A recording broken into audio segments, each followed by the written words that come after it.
जी अस्सलाम वालेकुम सर जी, मेरा नाम जहांगीर है। तो 2 साल हो गए मैनू टीबी का हिप जॉइंट का मसला ही। हिप जॉइंट मेरा बिल्कुल खत्म हो गया।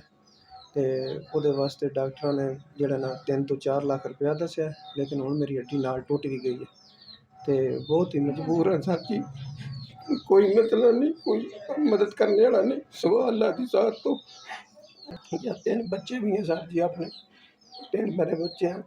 तो खान पीन का सिवा अल्लाह की ज़ात होर कोई जरिया नहीं जी। दवाई वास्ते भी कोई दोस्त यार आ जाए तो ठीक है, कोई दे देंगे, वरना कोई नहीं जी। पहलों थोड़ा बहुत चलता फिरता, लेकिन उन्हें 1 साल 1.5 हो गया बिल्कुल मंजी पे हल नहीं सकता। हिप जॉइंट बिल्कुल काम नहीं करता, बिल्कुल गल गया, ख़त्म हो गया।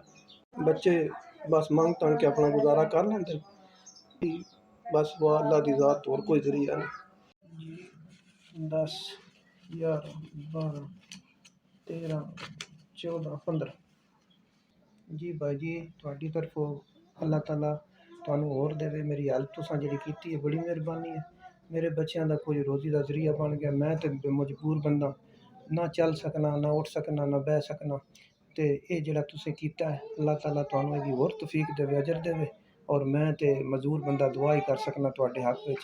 अल्लाह ताला तुहानू इहदा अजर हुण भी देवे ते क़यामत वाले दिन भी अल्लाह ताला इसदा अजर देवे।